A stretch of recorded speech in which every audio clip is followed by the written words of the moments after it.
Hello everyone, this is your Roshan भैया। तो उम्मीद करता हूं कि आप सभी बच्चों की क्लास 10th की साइंस की तैयारी हो चुकी होंगी। एंड अभी मैं आप लोग को कुछ क्वेश्चंस की प्रैक्टिस करवा दे रहा हूं, तो एग्जामिनेशंस देने जाने से पहले इन क्वेश्चंस को अच्छे से समझ लो। एंड आप भी आंसर्स हमें कमेंट करना। मल्टीपल चॉइस सारे क्वेश्चंस हैं, लगभग 20 क्वेश्चंस हैं। तो आप भी कमेंट करके बताना कि इन 20 क्वेश्चंस में से कितने का सही जवाब दिया है आपने। तभी तो आपको आइडिया लगेगा ना कि जो हमने इतनी मेहनत करी है, इतने दिनों तक पढ़ा है, तो तैयारी सही से हुई है या नहीं हो पाई है। एंड यहाँ से क्वेश्चन आपके बोर्ड एग्जामिनेशन में भी आ सकता है। ठीक है, तो चलो एक एक करके मैं आपको सारा क्वेश्चन और आंसर बताता हूँ। एंड आपको आपकी परीक्षाओं के लिए ऑल दी बेस्ट। चलो, पहला क्वेश्चन यहाँ पे एक रिएक्शन दिया गया है। एंड अब यहाँ पे जो x और यहाँ पे ये जो y है, इसकी वैल्यू हमें फाइंड करने के लिए बोला गया है। अब यहाँ पे देख लो, ये है रिएक्टेंट और ये इधर है प्रोडक्ट।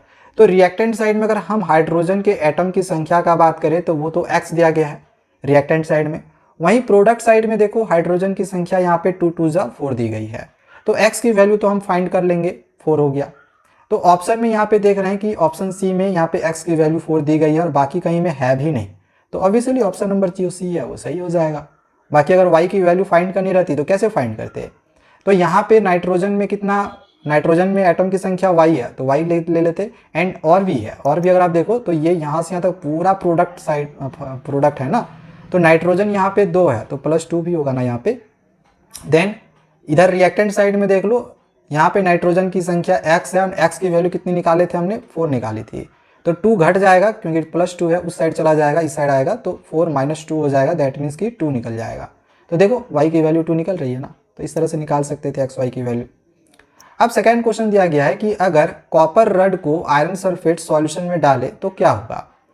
तो यहाँ पे मैं आपको थोड़ा सा ना इसका रिएक्शन दिखा रहा हूँ। जैसे बोला गया है कॉपर को कॉपर सल्फेट क्वेश्चन क्या दिया गया था कि कॉपर को आयरन सल्फेट सॉल्यूशन में डालना है। ठीक है, तो कॉपर का फॉर्मूला क्या होता है Cu एंड आयरन सल्फेट का फॉर्मूला क्या होता है FeSO4। एंड आपको ये पता होना चाहिए कि ये ग्रीन कलर का होता है। ठीक है, तो अब क्या होगा, देखो ये जो है कॉपर लेस रिएक्टिव मेटल है, जबकि जो आयरन है ये मोर रिएक्टिव मेटल है। तो यहाँ पे रिएक्शन होगा ही नहीं। तो ऑप्शन नंबर सी इसका सही होगा कि नो रिएक्शन टेक प्लेस। क्यों? क्योंकि कॉपर लेस रिएक्टिव मेटल है आयरन से, इस वजह से। ठीक है, अगला क्वेश्चन पूछा गया है कि which of the following is responsible for shiny finish off the walls. अब बता, इसमें से कौन सा जो है वो वॉल के शाइनिश फिनिश के लिए रिस्पॉन्सिबल होता है। तो इसका आंसर होगा कैल्शियम कार्बोनेट। ये रिस्पॉन्सिबल होता है, जो वॉल की शाइनी फिनिश आती है तो वो कैल्शियम कार्बोनेट की वजह से आती है। नेक्स्ट क्वेश्चन है कि the chemical reaction between MnO2 and HCl। ये जो MnO2 और किसका बोला है HCl, ये किस प्रकार का रिएक्शन का एग्जाम्पल है। तो ये है रेडॉक्स रिएक्शन। इसमें ऑक्सीडेशन और रिडक्शन दोनों ही होता है। ठीक है, तो रेडॉक्स रिएक्शन इसका सही आंसर होगा। अगला क्वेश्चन पूछा गया है कि chlorine gas reacts with dash to form bleaching powder. तो क्लोरीन गैस किसके साथ इनमें से रिएक्ट करेगा कि वो ब्लीचिंग पाउडर फॉर्म करता है। तो इसका जो सही आंसर होगा वो होगा ड्राई CaOH का होल 2। क्लोरीन जो होता है वो जब ड्राई CaOH2 के साथ रिएक्ट करता है तो फिर वो ब्लीचिंग पाउडर फॉर्म कर लेता है। नेक्स्ट अगला क्वेश्चन है कि which one of the following salts does not contain water of crystallisation. अब बताना है कि इसमें से किस साल्ट्स में वाटर ऑफ क्रिस्टलाइजेशन होता ही नहीं है। तो इसका जो सही आंसर होगा वो बेकिंग सोडा होगा। याद रखना, बेकिंग सोडा में वाटर ऑफ क्रिस्टलाइजेशन नहीं होता है, बाकी सब में होता है। ब्लू बिट्रॉल में होता है, वॉशिंग सोडा में होता है, जिप्सम में होता है। एंड आप बताना कि इसमें वाटर का कितना क्रिस्टलाइजेशन होता है, वॉशिंग सोडा में कितना होता है एंड जिप्सम में कितना होता है। कमेंट करके जरूर बताना। नेक्स्ट क्वेश्चन पूछा गया है कि अगर कॉपर ऑक्साइड और डाइल्यूट हाइड्रोक्लोरिक एसिड को रिएक्ट करवाएं तो कलर चेंजेस किस में हो जाएगा। तो जो कलर चेंज होता है वो ब्लूइश ग्रीन में हो जाता है। ठीक है, इसको ध्यान में रखना। नेक्स्ट आगे क्वेश्चन दिया गया है sodium hydroxide is used. Sodium hydroxide का कहाँ पे यूज किया जाता है, एंटी एसिड के लिए नहीं, NaCO3 यानी सोडियम बाइकार्बोनेट के लिए एंटी एसिड में उसका यूज किया जाता है। दूसरा है मैन्युफैक्चरिंग ऑफ सोप। तो बिल्कुल सोप बनाने के लिए हम सोडियम हाइड्रोक्साइड का यूज करते हैं। ठीक है, एंड आप ये कमेंट करके बताना क्लीनिजिंग एजेंट के लिए हम किस चीज़ का इस्तेमाल करते हैं। कमेंट करना अगर आता होगा तो। अगला क्वेश्चन है कि सोडियम हाइड्रोक्साइड टर्न्स फेनोफ्थेलिन सॉल्यूशन किस कलर में चेंज हो जाएगी। जो फेनोफ्थेलिन है, अगर उसमें हम सोडियम हाइड्रोक्साइड ऐड करते हैं तो उसका कलर क्या होगा। तो देखो सोडियम हाइड्रोक्साइड जो है ये क्या है, बेस है। एंड बेस जब फेनोल्फथालीन में ऐड किया जाता है, बेस को फेनोल्फथालीन के साथ ऐड किया जाता है तो वो पिंक कलर का हो जाता है। तो ये आपको याद रखना है। अगला क्वेश्चन है कि इसमें से कौन सा इंडोथर्मिक रिएक्शन नहीं है। देखो ये वाला इंडोथर्मिक रिएक्शन है क्योंकि यहाँ पे हीट किया जाता है। ये भी आपका इंडोथर्मिक रिएक्शन है, इसमें भी हीट हो रहा है। ये भी आपका इंडोथर्मिक रिएक्शन है, यहाँ पर हीट हो रहा है। ये इंडोथर्मिक रिएक्शन नहीं है। और ये जो रिएक्शन है ना वो रिस्पायरेशन वाली है, ठीक है। ये हाईली एक्सोथर्मिक रिएक्शन होता है। नेक्स्ट आगे क्वेश्चन नंबर 3, नेक्स्ट मतलब क्वेश्चन दिया गया है कि फ्रेश मिल्क का जो pH होता है वो 6 होता है, ठीक है। तो when milk changes into curd, जब जो मिल्क है वो कर्ड में चेंज होता है तो उसकी pH कितनी होगी। तो ऑब्वियसली वो खट्टा हो जाता है, खट्टा एसिड होता है। तो एसिड की जो pH होती है वो 7 से कम होती है। तो यहाँ पे pH 7 दिया है तो होगा नहीं। बिकम लेस देन 6, हाँ ये हो सकता है। मोर देन 7 होगा नहीं। रिमेन अनचेंज होगा नहीं। तो ये ऑप्शन नंबर बी आपका सही होगा कि 6 से कम हो जाएगा pH। अब यहाँ पे 3 एसिड्स दिया गया है ए बी सी और इनका pH दे दिया गया है कुछ इस प्रकार से। आपको इन एसिड्स को इंक्रीजिंग ऑर्डर में इनके स्ट्रेंथ के अनुसार सजानी है। तो ऑब्वियसली पता होगा आपको कि जिस भी एसिड का स्ट्रेंथ वैल्यू सबसे कम होगी वो सबसे ज़्यादा स्ट्रॉन्गेस्ट होगा। तो यहाँ पे देख रहे हैं 2.8 सबसे कम है तो बी सबसे ज़्यादा स्ट्रॉन्ग होगा।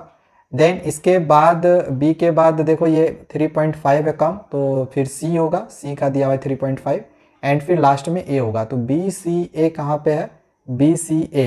तो देखो आपको यहाँ पे क्या बोला गया है कि इसको इंक्रीजिंग ऑर्डर में सजाना है इनके स्ट्रेंथ के अनुसार, यानी कि छोटा से बड़ा। तो यहाँ पे मैंने बड़ा से छोटा कर दिया है, ठीक है। आपको छोटा से बड़ा सजाना है तो छोटा से बड़ा में आंसर कौन सा होगा, ए सी बी। इसी का रिवर्स कर दो तो ए सी बी हो जाएगा, ठीक है। चलो नेक्स्ट आगे देखते हैं क्वेश्चन नंबर 11। अगला क्वेश्चन पूछा गया यहाँ पे। अब यहाँ पे देखो कुछ एलिमेंट्स का ना इलेक्ट्रॉनिक कॉन्फ़िगरेशन करके दे दिया गया है और बोला गया है कि इनमें से कौन से 2 एलिमेंट्स को अगर हम कंबाइन करेंगे तो वो एक आयोनिक कंपाउंड फॉर्म करेगा। तो आपको तो ये पता होना चाहिए ना कि आयोनिक कंपाउंड फॉर्म कब होता है। तो आयोनिक कंपाउंड एक मेटल और एक नॉन मेटल से फॉर्म होता है। तो हम कैसे सर इसमें से पहचाने कि कौन सा मेटल है और नॉन मेटल है। तो हम देखते हैं कि जो आउटर मोस्ट सेल है उसमें कितने इलेक्ट्रॉन हैं। अगर 1, 2 या 3 इलेक्ट्रॉन होगा तो वो मेटल होगा। अगर 5, 6 या 7 रहेगा तो ये नॉन मेटल होगा। तो आपको यहाँ से एक मेटल और एक नॉन मेटल खोजना है। तो यहाँ पे देखो ये 4 वाला तो होगा नहीं, ये एक मेटल है, ये एक नॉन मेटल है। तो वाई और जेड ऑप्शन में आ रहा है। तो देख रहे हैं वाई जेड कहाँ पे है, तो ऑप्शन नंबर बी में है। तो ये राइट आंसर होगा। नेक्स्ट क्वेश्चन दिया गया है कि which of the following non metal is lustrous. ऐसे तो हम जानते हैं कि जो नॉन मेटल होता है वो चमकीला नहीं होता है, लेकिन बताना है कि इसमें से कौन सा ऐसा मेटल है जो चमकीला होता है। तो ये होता है आयोडीन, ठीक है। आयोडीन चमकीला होता है। नेक्स्ट अगला यहाँ पे एम्फोथेरिक ऑक्साइड्स का कौन सा एग्जाम्पल होगा ये पूछा गया है। एम्फोथेरिक ऑक्साइड इसमें से कौन सा है, तो Al2O3 ये एम्फोथेरिक ऑक्साइड है, इसको याद रखना। फिर Zn रहता तो वो भी होता, तो Zn वाला है ही नहीं। नेक्स्ट अगला क्वेश्चन दिया गया है कि which one among the following is an acidic oxide. अब बताओ इसमें से कौन सा एसिडिक ऑक्साइड है। तो कार्बन डाइऑक्साइड जो होता है वो एसिडिक ऑक्साइड होता है। नेक्स्ट क्वेश्चन पूछा गया है कि the movement of food in phloem is called. Food phloem में जो फूड की मूवमेंट होती है इसको हम क्या कहते हैं, तो इसको कहते हैं ट्रांसलोकेशन। एंड जाइलम में जो वाटर की ट्रांसपोर्ट होती है उसको हम कहते हैं ट्रांसपीरेशन, ठीक है। नेक्स्ट क्वेश्चन है कि a blood vessel which pumps the blood from the heart to the entire body. मतलब बताना है कौन सा इसमें से ब्लड वेसल्स ऐसा है जो कि ब्लड को पंप करके हार्ट से पूरे बॉडी तक लेकर जाता है।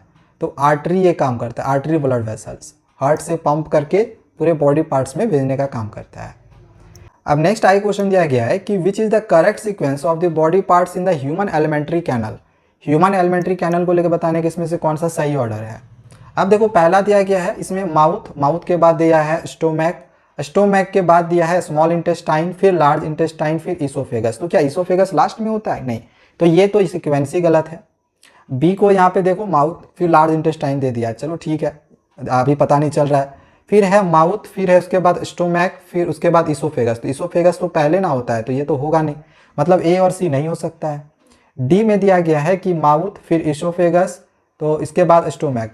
तो माउथ के बाद इसोफेगस जाता है, ठीक है, इसोफेगस से स्टोमैक में जाता है, ठीक है। फिर लार्ज इंटेस्टाइन दिया है, फिर स्मॉल इंटेस्टाइन दिया है। तो ये यहाँ पे गलत है, पहले स्मॉल इंटेस्टाइन होता है फिर लार्ज इंटेस्टाइन होता है।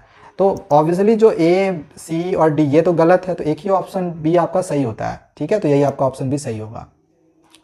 नेक्स्ट अगला क्वेश्चन दिया गया है, इसमें आपको ह्यूमन बॉडी का में जो यूरिन की सही पाथ होती है उसको लेके आपको यहाँ पे बताना है कौन सा सही पाथ है। तो देखो पहले तो किडनी, चलो ठीक है किडनी सही है। किडनी के बाद यूरिनरी ब्लैडर दे दिया है जो गलत है। किडनी के बाद जाता है यूरेटर में। ठीक है, किडनी के बाद यूरेटर जाएगा, देन फिर यूरेथ्रा दे दिया इसमें, तो यूरेथ्रा होगा नहीं। इसके बाद यूरिनरी ब्लैडर में जाता है, फिर यूरेथ्रा में जाता है, तो ऑप्शन डी इसमें सही होगा। ठीक है, नेक्स्ट क्वेश्चन दिया गया है कि focal length of a concave mirror is, concave mirror का फोकल लेंथ कितना होगा, मतलब क्या होता है, नेगेटिव होता है, पॉजिटिव होता है, उसके पोजीशन पे डिपेंड करता है, ऑब्जेक्ट के पोजीशन पे डिपेंड करता है, या फिर इमेज के पोजीशन पे डिपेंड करता है। तो जो कॉनकेव मिरर की फोकल लेंथ होती है वो हमेशा नेगेटिव रहती है, इसको याद रख लेना। नेक्स्ट अगला क्वेश्चन है कि दोपहर के समय में जो सन है हमें वो व्हाइट कलर की दिखाई देती है, क्या कारण है। तो इसका कारण है कि उस समय जो लाइट होती है ना बहुत कम स्कैटर्ड करती है, यानी स्पीड बहुत कम होती है। सो राइट आंसर इसमें आपका ऑप्शन नंबर सी होगा। नेक्स्ट क्वेश्चन दिया गया है, the amount of light entering the eye can be controlled by the, जो अमाउंट ऑफ लाइट है, लाइट हमारे आंखों तक आती है, इसको कंट्रोल करने का काम कौन करता है। तो इसको कंट्रोल करने का काम करता है पीपल, पीपल कंट्रोल करने का काम करता है। क्वेश्चन पूछ दे कि कहाँ से इंटर होता है, तो कॉर्निया से इंटर होता है। मैंने एक क्वेश्चन और करवाई थी जिसमें उसमें हमने पूछा था कि लाइट इंटर कहाँ से करता है, तो कॉर्निया से करता है। कंट्रोल कौन करता है, तो कंट्रोल प्यूपिल करता है। दोनों में अंतर समझना। अगला क्वेश्चन पूछा गया है कि what type of image is formed by the eye lens on the retina, retina पर किस प्रकार का इमेज फॉर्म होता है। तो रियल और इन्वर्टेड इमेज फॉर्म होता है। हमारी आंखों में जो इमेज फॉर्म बनता है वो रियल और इन्वर्टेड बनता है। नेक्स्ट क्वेश्चन है, इन एब्सेंस ऑफ एटमोस्फेयर, अगर एटमोस्फेयर रहे ही नहीं तो स्काई का जो कलर होगा वो कैसा दिखाई देगा। तो ऑब्वियसली ब्लैक दिखाई देगा। अगर एटमोस्फेयर नहीं रहेगा तो स्काई का कलर ब्लैक दिखाई देगा। ठीक है, नेक्स्ट क्वेश्चन है कि which one of the following is an artificial ecosystem. अब बताना इसमें से क्या आर्टिफिशियल इकोसिस्टम है। तो लेक नहीं है, फॉरेस्ट भी नहीं है, पॉन्ड भी नहीं है, क्रॉप फील्ड जो है वो सही होगा। अगला क्वेश्चन है, acid rain is caused by the oxides of, मतलब बताना कि इसमें किस ऑक्साइड की वजह से एसिड रेन होता है। तो ये इसका राइट आंसर होगा ऑप्शन डी, सल्फर और नाइट्रोजन, सल्फर और नाइट्रोजन ऑक्साइड के कारण एसिड रेन होता है। नेक्स्ट क्वेश्चन है, इसमें बताना है कौन सा बायोडिग्रेडेबल है। तो एल्युमिनियम कैन ये नहीं है, पॉलीथीन भी नहीं होता है, काव डंग होगा, काव डंग सही आंसर होगा, ये बायोडिग्रेडेबल होता है। बाकी डीडीटी भी नॉन बायोडिग्रेडेबल होता है। नेक्स्ट क्वेश्चन दिया गया है कि the depletion of the ozone layer causes, ozone layer में जो डिप्लीशन हो रहा है, जो कमी आ रही है, इसके कारण क्या है। तो इसका कारण है अल्ट्रा वायलेट रेडिएशंस, ये बढ़ना, अल्ट्रा वायलेट रेडिएशन बढ़ना। ठीक है, एंड अब लास्ट क्वेश्चन दिया गया है, यहाँ पे एक फूड चेन करके दिखाया गया है एंड बोला गया है कि जो फोर्थ ट्रॉफिक लेवल है इसमें अगर 4 किलो जूल एनर्जी है, तो क्वेश्चन दिया गया है कि पहले ट्रॉफिक लेवल में इसकी एनर्जी कितनी होगी, यानी प्रोड्यूसर में इसकी एनर्जी कितनी है। तो प्रोड्यूसर तो ग्रास है, इसकी एनर्जी कितनी होगी। तो वही 10% हम बढ़ाते जाएंगे, 4 का 10% करेंगे 40 होगा, 40 का 10 पर इसका 10% और बढ़ा दो तो फिर ये 400 हो जाएगा, फिर 10% बढ़ा दो तो 4000 हो जाएगा। तो इसका आंसर 4000 किलो जूल होगा। तो ये सारे क्वेश्चन थे जो हमने आप लोगों को करवा दिए हैं। आई होप कि वीडियो आप लोग को अच्छी लगी होगी एंड इसी तरह की और वीडियोस पाते रहने के लिए चैनल को सब्सक्राइब करके रखिए। इसका क्वेश्चन का हमें जैसे मिलता है तो आंसर सम भी आप लोग करवाएंगे एग्जाम देने के बाद, तो चैनल से के साथ बने रहें। Thank you, bye bye.